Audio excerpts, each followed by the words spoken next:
स्वागत है आप सभी का आपका अपने चैनल बेसिक नॉलेज में। दोस्तों इस वीडियो में लोग क्लास 8 का मैथ का बहुत ही महत्वपूर्ण सवाल देखने वाले हैं। जी हाँ दोस्तों, इसको देखना और इसमें सब लोग एग्जाम में जरूर सवाल पूछ जाएंगे। तो चलिए उस वीडियो को शुरू करते हैं और सुनो ध्यान से, चैनल को सब्सक्राइब जरूर कर लेना, क्योंकि दोस्तों आप लोग आज कल एग्जाम में आप लोग जितना ज़्यादा सपोर्ट करोगे उतना ज़्यादा वीडियो मुझे बनाने के लिए मोटिवेशन मिलेगा। इसलिए जब भी सभी को शेयर कर दो ताकि ज़्यादा से ज़्यादा बच्चे जुड़े और मैं आप लोगों के लिए ज़्यादा से ज़्यादा वीडियो बना पाऊँ। चलिए दोस्तों देखते हैं क्या क्या सवाल है और उसको धुआंधार तरीके से सॉल्व करते हैं।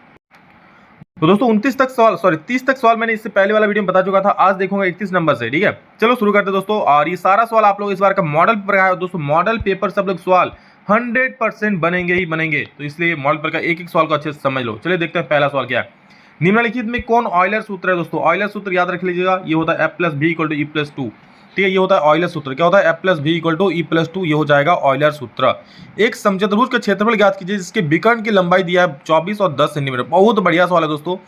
देखिए समचतुर्भुज का क्षेत्रफल होता है क्या, अगर उसके विकर्ण दिया रहा है तो याद रखो हाफ गुने दोनों विकर्णों का गुणनफल, 1/2 गुने दोनों विकर्णों का गुणनफल। दोनों विकर्ण क्या है? एक है 24, एक है 10। तो 24 लिख देना और सिंपल सा 10 लिख देना। ये कट जाएगा, 2 को काटेंगे 12 बार में कट जाएगा। तो हुआ क्या, 12 गुने 10 बचा, तो 12 10 हो जाएगा 120, यानी 120 सेंटीमीटर स्क्वायर आपका आंसर हो जाएगा, जो कि ऑप्शन नंबर 4 आपका दिख रहा है। बिल्कुल सही जवाब।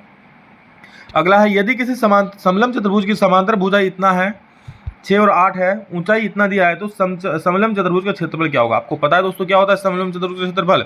समलंब चतुर्भुज का क्षेत्रफल होता है 1/2 इंटू समांतर भुजाओं का योग और इंटू ऊंचाई। क्या? समांतर जो भुजा होता है ना उसका जोड़ इंटू ऊंचाई। तो समांतर भुजाएं क्या देख लो, चलो ऊंचाई की जगह पे ऊंचाई जो है वो लिख देंगे। हाँ 1/2 समांतर भुजाएं क्या 6 और 8, तो 6 + 8 समांतर भुजाओं का योग हो गया और इंटू ऊंचाई। ऊंचाई कितना है 5, तो 5 कर दिया। सिंपल सा बात हो गया।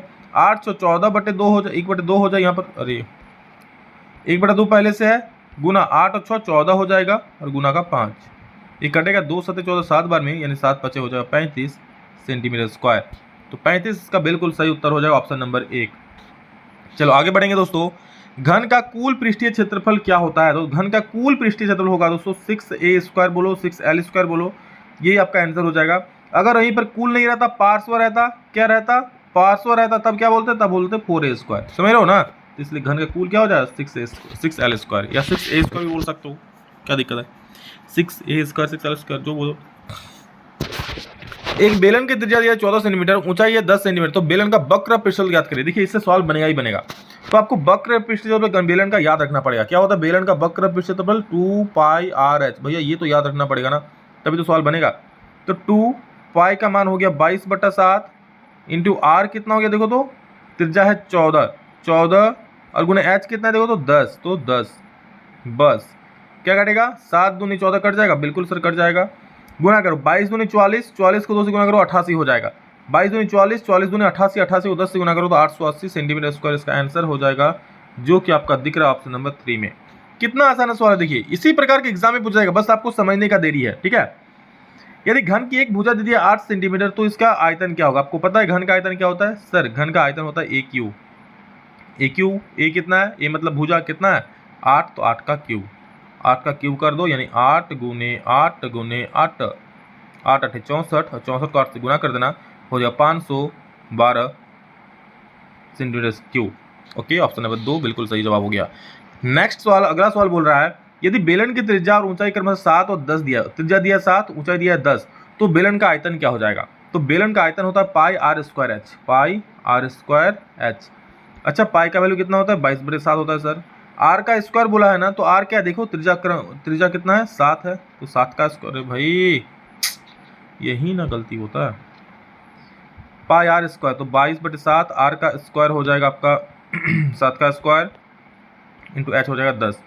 चलो 7 का स्क्वायर मतलब 2 को 7 है, तो 22/7 है, 7 का स्क्वायर यानी 2 को 7 है, 2 को 7 लिख दिया और गुना 10 हो गया, तो 7 एकम 7 हो जाएगा। 22 7 154, 154 को 10 से गुना कर देना 1540 हो जाएगा। इसका आंसर ऑप्शन नंबर 1 सही हो जाएगा। अगला प्रश्न है हमारा, घनाभ का आयतन ज्ञात कीजिए यदि घनाभ की लंबाई चौड़ाई और ऊंचाई दिया हुआ है। घनाभ का आयतन सिंपल सी बात है, होता है लंबाई इंटू चौड़ाई इंटू ऊंचाई। बस सभी को गुना कर दो, आ जाएगा आंसर। लंबाई कितना है 6, चौड़ाई कितना है 3, ऊंचाई कितना है 2, सभी को गुना कर दो। 6 दिया 18, 18 को 2 से गुना करो 36, तो 36 सेंटीमीटर क्यूब। आयतन है तो क्यूब हो जाएगा ना, तो 36 सेंटीमीटर क्यूब, सॉरी मीटर है तो मीटर क्यूब, ऑप्शन नंबर 2। देखिए कितना आसान, सिर्फ फॉर्मूला बैठा और आंसर ले आओ। क्या है इसमें, कुछ भी नहीं है, लेकिन हाँ आपको फॉर्मूला याद रखना पड़ेगा। तो ज़्यादा से ज़्यादा समय फॉर्मूला याद करने में करो, बाकी तो कैलकुलेशन है। घन में कुल किनारा कितना होता है, देखो आप लोग माचिस का बक्सा लेना या फिर सुनो ना एक लूडो गुट्टी लेना जो उसको पासा बोलते हैं, ठीक है। तो किनारा मतलब सिरा जितना देखते हैं ना, सिरा कितना होता है, तो गिनोगे टोटल 12 किनारा होता है एक घन का, ठीक है। तो अब इसका ऑप्शन में 3 सही हो जाएगा। 4 का मिलान चिन्ह ज्ञात कीजिए। 4 का मिलान चिन्ह 1 2 3 4 हो गया। 4 देखो ऐसा यहाँ पर ये वाला 1 नंबर हो जाएगा। वर्ग अंतराल 30 और 40 का वर्ग चिन्ह, तो वर्ग चिन्ह कैसे निकालते हैं, दोनों को जोड़ के 2 से भाग दे दो। 30 + 40 / 2, यानी कि वर्ग चिन्ह मतलब 30 से 40 का वर्ग चिन्ह पूछा है, दोनों को जोड़ के 2 से भाग दे दो, तो 30 + 40 / 2 यानी 70/2 हो जाएगा, जो कि आएगा 35। ऑप्शन नंबर क्या 4 बिल्कुल सही हो जाएगा, 35 हो गया, ठीक है। वर्ग अंतराल 20 से 30 की वर्ग माप क्या होगी, वर्ग माप मतलब इन दोनों के बीच की माप 20 से 30 का माप कितना है, 10 है ना। 30 - 20 करो, दोनों के बीच का डिफरेंस, माप मतलब दोनों के बीच का डिफरेंस, तो ये 10 हो जाएगा। 43 नंबर, आंकड़ों के सबसे बड़े एवं सबसे छोटे प्रेक्षणों का अंतर को क्या कहते हैं। दोस्तों जितना सारा आंकड़ा दिया हुआ है, ठीक है, तो सबसे जो बड़ा मतलब उच्च मान माइनस निम्न मान क्या होता है, उसे ही तो बोलते हैं परिसर। जी हाँ, सबसे बड़े और सबसे छोटे मान का जो अंतर होगा परिसर, यानी उच्च मान माइनस निम्न मान इक्वल टू परिसर।